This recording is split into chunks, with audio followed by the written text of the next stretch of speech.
अगर हम 2000 प्रति माह इन्वेस्ट करके एसआईपी के through Mirae Asset emerging blue chip fund में पैसा लगाते हैं तो हम 4.67 करोड़ रुपए का वेल्थ क्रिएट कर सकते हैं। मिरा एसेट फंड जो है उसने ऑल टाइम जो रिटर्न दिया है वो है 22.44% का। हेलो, मैं हूं नीलेश बोधी और आज हम देखेंगे कि कैसे हम Mirae asset blue chip fund में 2000 की एसआईपी लगाकर 4.67 करोड़ की वेल्थ क्रिएट कर सकते हैं। मेरे एसेट का जो एनएवी है वो है 86 रुपए। इसका जो एसेट अंडर मैनेजमेंट है वो है 21,932 करोड़ का। इसमें कोई भी लॉक इन पीरियड नहीं है। अगर आप 365 दिन के भीतर अपना पैसा इसमें से निकाल लेते हैं तो आप में इसको 1% का एग्जिट लॉट देना पड़ेगा। इसका एक्सपेंस रेशियो है 0.76% का। रिस्कोमीटर के हिसाब से यह बहुत ही वेरी हाई लेवल कैटेगरी का एक म्यूचुअल फंड है। इसका जो एक साल का रिटर्न है वो है 14.86% का और 3 साल का है 21.16% का। 5 साल में इसने 16.37% का रिटर्न दिया है और जब से ये शुरू हुआ है तब से 22.44% का इसने रिटर्न दिया है। यह एक लार्ज और मिड कैप कैटेगरी का इक्विटी फंड है। परफॉर्मेंस क्वालिटी इसकी एक्सेलेंट है और इसका जो डाउनसाइड प्रोटेक्शन है वो वेरी गुड कैटेगरी में आता है। यानी जब मार्केट गिरता है तो ये मार्केट के हिसाब से यानी मार्केट के मुकाबले बहुत कम गिरता है। यानी मार्केट मान लीजिए 10 रुपए गिरता है तो 10 रुपए के हिसाब से ये केवल 8 ही रुपया गिरता है। इसमें आप जो मिनिमम एसआईपी कर सकते हैं वो है 1000 के साथ। इस फंड में जो इक्विटी होल्डिंग है वो है 99.61% की। इसमें जो नंबर ऑफ स्टॉक्स है वो 72 है। अगर आप मार्केट कैप के हिसाब से एलोकेशन देखते हैं तो 58.07% का जो इसमें जो इन्वेस्टमेंट है वो लार्ज कैप में करा हुआ है और 39.44% का इन्वेस्टमेंट इसने मिड कैप में करा हुआ है और 2.03% का जो इन्वेस्टमेंट इसने है स्मॉल कैप में करा हुआ है। अगर आप इसकी टॉप की स्टॉक होल्डिंग देखते हैं तो 5.96% आईसीआईसीआई बैंक में इन्वेस्टेड है, 5.51% इंफोसिस लिमिटेड में है, 5.13% एचडीएफसी बैंक में है और 4.03% एक्सिस बैंक में है। अगर हम एलोकेशन बाय सेक्टर देखते हैं तो 27.81% फिनेंशियल सेक्टर में इन्वेस्टमेंट किया है, 10.78% टेक्नोलॉजी सेक्टर में किया हुआ है, 10.26% हेल्थ केयर में है और 8.43% जो है वो ऑटोमोबाइल सेक्टर में इन्वेस्टमेंट किया हुआ है।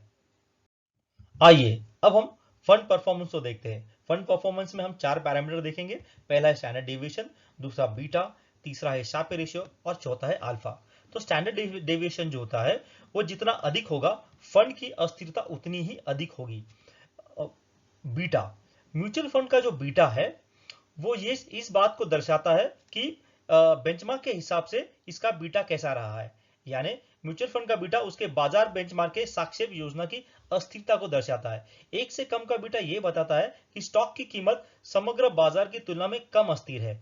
ठीक है, तो अभी इसका बीटा कम है यानी ये लेस वॉलेटाइल है। ठीक है, शार्पे रेशियो दर्शाता है कि रिटर्न उत्पन्न करने के लिए इस फंड ने कितना जोखिम उठाया यानी कितना रिस्क उठाया। तो हम देख सकते हैं कि इस फंड ने काफी जोखिम उठाया यानी रिस्क उठाई है हमको रिटर्न देने के लिए। अल्फा, अल्फा जितना अधिक होगा अल्फा जितना अधिक होगा फंड उतना ही अच्छा बेहतर रिस्क एडजस्टेड रिटर्न देगा। मतलब वो यह दर्शाता है कि बेंचमार्क की तुलना में फंड में कितना अतिरिक्त रिटर्न उत्पन्न किया है। तो हम देख सकते हैं कि बेंचमार्क की तुलना में इसने बहुत ही अच्छी तरह से रिस्क एडजस्टेड रिटर्न निकाल कर दिए हुए हैं। अगर हम इस फंड को बेंचमार्क के साथ कंपेयर करते हैं तो ये पाते हैं कि इस फंड ने हमेशा बेंचमार्क को बीट किया है। वो फंड जो हमेशा अपने बेंचमार्क को बीट करता है वो हमेशा अच्छा होता है क्योंकि वो रिस्क एडजस्टेड जो रिटर्न्स है वो बेहतर तरीके से दे पाता है। अगर हम इस फंड में 2000 की एसआईपी करते हैं और यह फंड हमें अगले 30 साल तक 20% रिटर्न देता है तो हम कितना वेल्थ क्रिएट कर सकते हैं वो देखते हैं। तो आइए 5 साल में हमारी इन्वेस्टेड अमाउंट होगी 1,20,000 की। एस्टिमेटेड रिटर्न्स हम पा सकेंगे 86,908 के और टोटल इन्वेस्टेड प्लस एस्टिमेटेड मिला के हमको मिलेंगे 2,06,908। 10 साल में हमारी इन्वेस्टेड अमाउंट होगी 2,40,000 की। एस्टिमेटेड रिटर्न हम पा सकेंगे 5,24,727 के और टोटल बनेगा 7,64,727 का। 15 साल में हमारी इन्वेस्टेड अमाउंट होगी 3,60,000 की। एस्टिमेटेड रिटर्न हम पा सकेंगे 19,08,590 के और टोटल हमारी होगी 22,68,590 का। 20 साल में हमारा इन्वेस्टेड अमाउंट होगा 4,80,000 का। एस्टिमेटेड रिटर्न हम पा सकेंगे 58,42,959 और टोटल हमें मिलेगा 63,22,959। 25 साल में हमारी इन्वेस्टेड अमाउंट रहेगी 6 लाख की। एस्टिमेटेड रिटर्न हम पा सकेंगे 1,66,53,416 के। टोटल हमको मिलेंगे 1,72,53,416 के।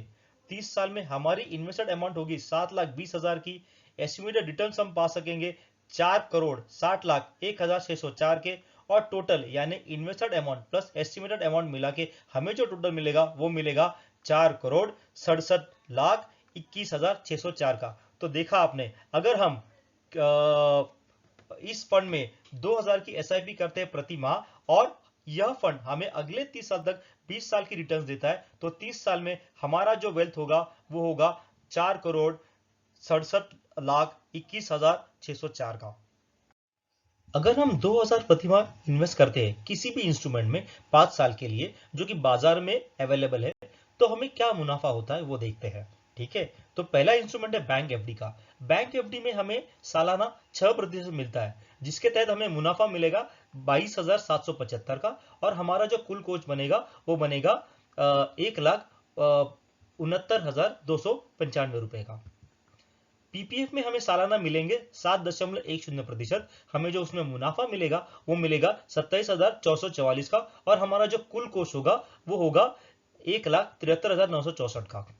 ईपीएफ में जो सालाना मिलता है वो है 8.5% का। उसमें हमारा मुनाफा बनेगा 33,633 का और कुल कोष जो है वो होगा 1,80,153 का।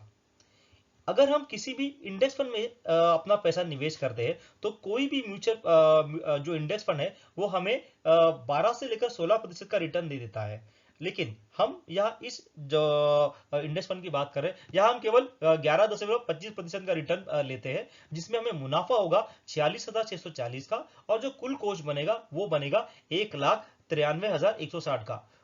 एक बात हमेशा याद रखिए कि म्यूचुअल फंड इन्वेस्टमेंट जो होते हैं वो गोल बेस होते हैं। गोल्स जैसे कि आपके बच्चे की एजुकेशन जो 15 या 20 साल का टाइमलाइन होता है, या फिर आपकी रिटायरमेंट जो 30 साल की होती है, यानी 30 साल में आप प्लान करते हैं। तो कोई भी म्यूचुअल फंड इन्वेस्टमेंट आप तभी कीजिए जब गोल बेस होगा। अगर आप ये सोचते हैं कि चलो मैं 1 साल के लिए पैसा डालू, 2 साल के लिए या 3 साल के लिए, तो आपका पैसा नहीं बनेगा।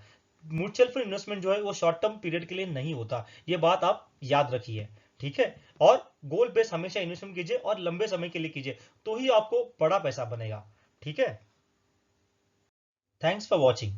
नोट, म्यूचुअल फंड निवेश बाजार के खतरों के अधीन है। कृपया योजना से संबंधित सभी दस्तावेजों को ध्यान से पढ़ें। पिछली सफलता भविष्य के प्रदर्शन की गारंटी नहीं देती है। अगर आप म्यूचुअल फंड में निवेश करना चाहते हैं तो हमें ईमेल कर सकते हैं bodhifacilities@gmail.com पर या 7349701701 पर हमारे साथ संपर्क कर सकते हैं। यदि आप चाहते हैं कि हम आपके म्यूचुअल फंड का पोर्टफोलियो की योजना बनाएं तो कृपया डिस्क्रिप्शन में दिए गए लिंक पर क्लिक करके अपना डेटा भरें। अगर आप वीडियो को अंग्रेजी में देखना चाहते हैं तो डिस्क्रिप्शन में दिए गए लिंक या फिर आई बटन में दिए हुए लिंक पर क्लिक करके देख सकते हैं। ऐसी अद्भुत सामग्री के लिए कृपया हमारे YouTube चैनल को सब्सक्राइब करें। कृपया सब्सक्राइब बटन के बगल में जो बेल बटन है उसे दबाना बिल्कुल ना भूलें। इस खंड में बस इतना ही, तो मिलते हैं अगले वीडियो में। तब तक के लिए अपना ख्याल रखना।